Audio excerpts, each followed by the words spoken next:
circular direction. Along with that, pulsed mode of the ultrasound should be used. ये 3 चीज़ों की वजह से standing waves बहुत ज़्यादा कम produce होती हैं. In the clinical practice, we don't usually see the effects of the standing wave because ये बहुत ज़्यादा negligible होते हैं as we keep on moving the ultrasonic head.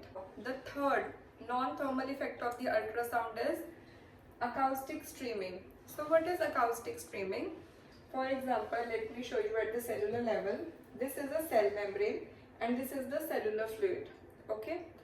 जब भी अल्ट्रासाउंड टिश्यूज के थ्रू पास होती है at the cellular level, the cellular fluid begins to move in a circular direction. Okay?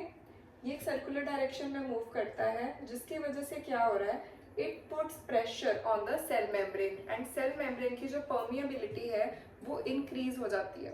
Okay, so it washes out all the free radicals and जितने भी free ions होते हैं ये उनको cell से बाहर निकाल देता है. अलॉन्ग विद दैट जो भी कैल्शियम आयंस होते हैं एंड बाकी के आयंस हैं जिसकी रिक्वायरमेंट है सेल को, it moves into the cell because जो सेल की परमेबिलिटी है वो और ज़्यादा इम्प्रूव हो जाती है. Okay, now we all know that calcium ion is a messenger and ये हेल्प करता है to increase the biological as well as the metabolic activity of the cell. So ये सेल की जितनी भी एक्टिविटीज़ है उसको और ज़्यादा एक्सेलरेट कर देता है. It also helps in protein synthesis. Now अगर हम अल्ट्रासाउंड की इफेक्ट्स यूजफुल सेल्स को दे रहे हैं, like we are giving it to the mast cells. So mast cells क्या करते हैं, they will produce histamines, prostaglandins, and if we are doing it on the macrophages will produce the growth factors.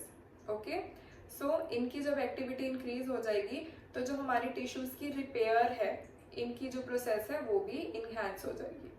Okay, so these cells are helping in the repair process of the body. Fourth non-thermal effect, which is the micro massage.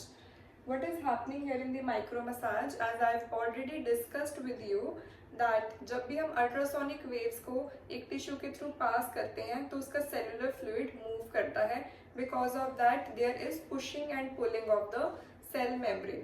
Because of this pushing and pulling, internal and external जो part है cell का, इसमें fluid exchange होना start हो जाता है. Okay, so it also helps in the edema reduction. It is happening at a cellular level, that is why it is known as the micro massage, and ये edematic patients में बहुत ज़्यादा beneficial है.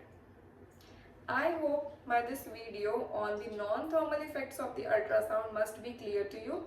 Stay tuned for more such informative videos. Thank you.